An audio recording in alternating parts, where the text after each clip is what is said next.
Bonjour à tous et bienvenue dans cette nouvelle vidéo, c'est Jules de Luquin Consulting. Alors une vidéo qui va sans doute peut-être faire un petit peu grincer les dents certaines personnes. Pour autant le but c'est pas forcément de diaboliser le statut de salarié ou celui d'entrepreneur. Au contraire c'est peut-être plutôt de remettre les pendules à l'heure de tous ceux qui se sont perdus un petit peu dans ce dialogue de sourds. Dialogue de sourds d'ailleurs dans lequel je me suis également perdu puisque pendant un temps à mes yeux le statut d'entrepreneur c'était celui qui était idéalisé, qui était rêvé de tous, envié de tous. Qu'il n'y avait pas de position meilleure dans la société et que c'était les gens qui méritaient le plus et c'était ceux qui avaient la position la plus enviable. Enfin voilà. Bien sûr, c'est des propos que j'ai fini par nuancer avec le temps et d'ailleurs c'est pour ça que je tiens à faire cette vidéo pour essayer de nuancer un petit peu cette vision que certains formateurs, personnes un petit peu connues dans le milieu du e-commerce ont pu mettre en avant et je pense que ça a été fait à tort. Avant d'entrer dans le vif du sujet, n'oubliez pas de liker et de vous abonner à ma chaîne YouTube si ce n'est pas encore fait. Je publie régulièrement du contenu sur la vente d'e-book, le e-commerce en général, l'entrepreneuriat, etc. Voilà, si ce genre de thématique vous intéresse, n'hésitez pas à vous abonner et à activer la petite cloche des notifications. Alors déjà, première question à laquelle il faut répondre, je pense, pour bien aborder ce sujet, c'est pourquoi est-ce qu'on a commencé de diaboliser le statut de salarié. Je pense que c'est notamment dû à cette expression qui est celle de la rat race. Voilà, personne ne veut faire partie de cette rat race. Forcément, quand on le décrit comme ça, le salariat, ça fait pas vraiment envie à qui que ce soit. Le fameux métro boulot dodo. Le fait que voilà, vous bossez 5 jours par semaine, vous avez 2 jours de repos et vous recommencez ainsi de suite.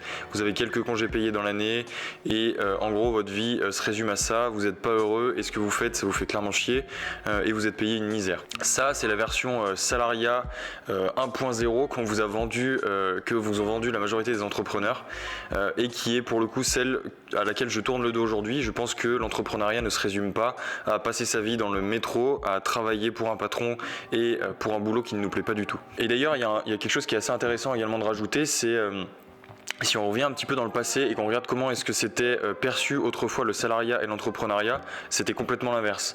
Là où autrefois, finalement, le fait d'être entrepreneur, c'était assez mal perçu du fait de l'instabilité, du fait de, voilà, peut-être que tu ne vas pas réussir, peut-être que tu vas pas gagner d'argent, peut-être que tu vas pas te payer pendant un certain temps, etc.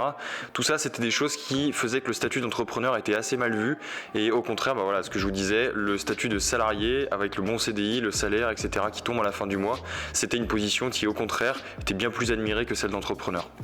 Dans cette deuxième partie de vidéo, j'aimerais parler un petit peu de voilà, le fait d'accepter la réalité qui peut paraître dure pour certains au début et cette réalité qui est tout simplement celle que tout le monde ne peut pas devenir entrepreneur. C'est un fait et c'est complètement ok que toute la société ne soit pas constituée, ne soit pas menée par des entrepreneurs. Encore heureux d'ailleurs. Et j'ai du coup la conviction que plus vite vous acceptez cette réalité que vous n'êtes pas forcément fait pour être entrepreneur, pour entreprendre, etc., monter des projets, les développer, etc., plus vite vous serez un meilleur salarié qui pourra potentiellement espérer viser un meilleur poste. Et non, quand je parle d'être un meilleur employé, je ne parle pas d'être un meilleur esclave, entre guillemets. C'est absolument pas cette dénomination péjorative que j'entends par là. C'est simplement avoir une meilleure paye, avoir un poste qui est peut-être plus confortable, travailler avec des équipes plus intéressantes, avoir un vrai challenge quand on se lève le matin et qu'on va au bureau. Je parle vraiment de tout ça.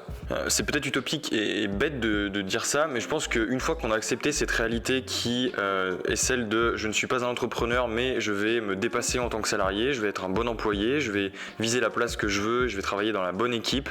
Je pense qu'on peut finalement être heureux dans sa condition. Et encore une fois, il n'y a rien de péjoratif dans ce que je dis.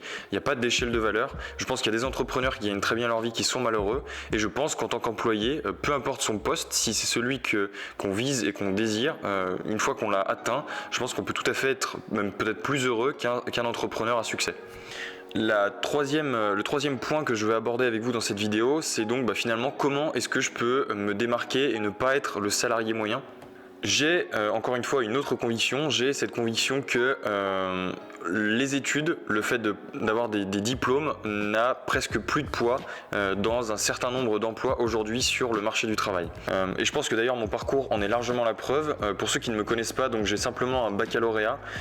Suite à ce baccalauréat, donc je suis passé par la gendarmerie, brièvement par l'armée. Ensuite j'ai fait une saison en montagne à la Clusaz en tant qu'employé toute main. Et suite à ça, donc en même temps que cette saison, je me suis formé, j'ai appris le e-commerce, etc. J'ai lancé mes premiers sites, ça a fonctionné, j'ai lancé mon auto-entreprise en même temps, bien sûr. Et suite à ça, donc très récemment, j'ai été recruté par les ateliers numériques Google pour animer en tant que coach et conférencier.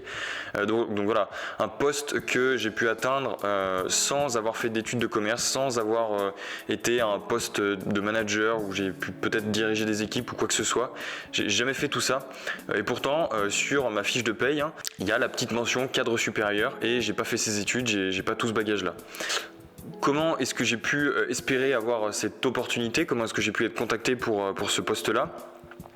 Non, c'est pas grâce aux millions d'euros de CA que j'ai fait, puisque ça se limite seulement à des centaines de milliers d'euros.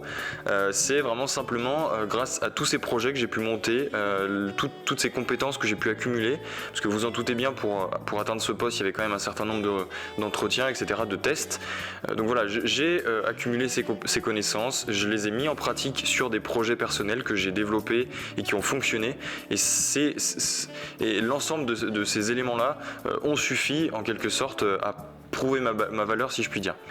Ce que je viens de vous partager, c'est moi la façon dont j'ai pu avoir une expérience positive, si je puis dire, dans le salariat. Je suis très content d'avoir eu cette expérience. Pour autant, bien sûr, vous en doutez, il existe tout un tas d'autres façons pour se démarquer du salarié moyen. Et on en arrive du coup à ce quatrième point qui est celui de vous devez vous considérer comme une marque. Cette quatrième étape, je pense que c'est la plus importante au final.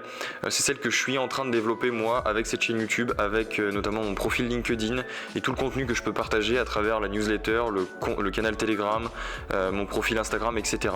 J'ai cette dernière conviction que je vais vous partager dans cette vidéo, l'idée que voilà, nous aujourd'hui en tant que salariés, on n'est pas simplement de la manœuvre, ça va beaucoup plus loin notre statut. Je pense que nous sommes tous une marque à part entière. Et c'est vraiment quelque chose qu'on peut étendre à n'importe quel individu dans la société, dans le sens où peu importe de quel côté de la barrière vous êtes, que vous soyez employeur ou employé, vous êtes une marque et vous avez le devoir de vous rendre attractif, de vous rendre séduisant, de montrer que vous êtes quelqu'un qui est agréable, qui est intéressant, qui a des choses à apprendre. Et ça, encore une fois, des deux côtés. Quand un patron il cherche des employés, son but c'est pas d'attirer le fond du panier, entre guillemets, des employés qui sont pas forcément motivés, qui sont juste là pour le salaire à la fin du mois et ça s'arrête là. Je pense que n'importe quel patron, son intérêt c'est de recruter les personnes les plus motivées, qui ont le plus de qualifications, etc. Une belle expérience, un beau CV. Voilà, donc encore une fois c'est des deux côtés que je pense cette conviction s'applique. Par extension, vous vous en doutez, je vais forcément aborder le sujet des réseaux sociaux et en particulier celui de LinkedIn. Je pense que c'est une plateforme aujourd'hui qui est incontournable quand on veut justement développer cette image de marque. Oui, c'est devenu plus concurrentiel qu'il y a peut-être 3-5 ans. Pour autant, c'est vraiment jamais trop tard pour se lancer et pour l'avoir expérimenté, j'en suis vraiment convaincu encore une fois aujourd'hui. Concrètement, comment est-ce que vous pouvez utiliser les réseaux sociaux, vous, à titre personnel, pour développer cette image de marque et peut-être avoir un profil qui est plus séduisant? Tout simplement à travers la création de contenu. Oui, c'est éreintant, oui, ça peut paraître long et infini et on a l'impression que jamais ça va décoller.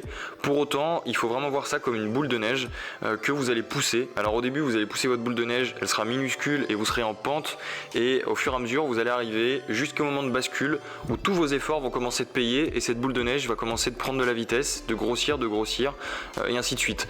Cette image, je pense que ceux qui ont des notions de bourse un petit peu, ça vous parlera forcément. C'est un petit peu l'image des effets cumulés que Warren Buffett peut évoquer. Voilà, et c'est exactement la même dans la création de contenu et dans l'amélioration de vous, votre image de marque en tant qu'employé ou en tant que patron.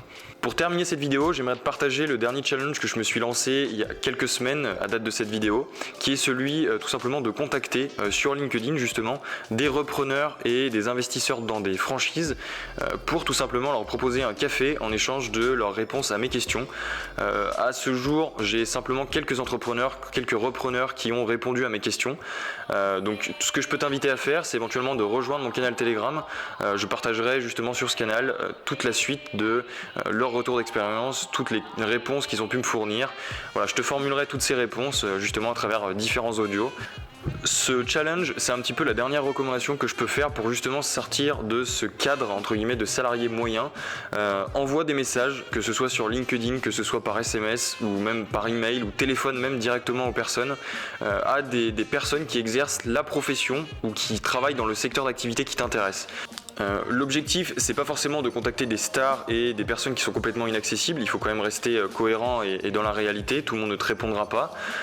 Envoie une dizaine de messages à des personnes vraiment que tu admires, qui sont dans ce secteur d'activité, dans cette activité professionnelle qui t'intéresse, et reste professionnel en leur proposant de la même façon que j'ai pu le faire, un café en échange de leur réponse à tes questions, et ça te permettra justement déjà d'améliorer et d'étendre un petit peu ton réseau. Ça, c'est le fait d'avoir des contacts en plus, c'est des choses qui sont jamais à négliger.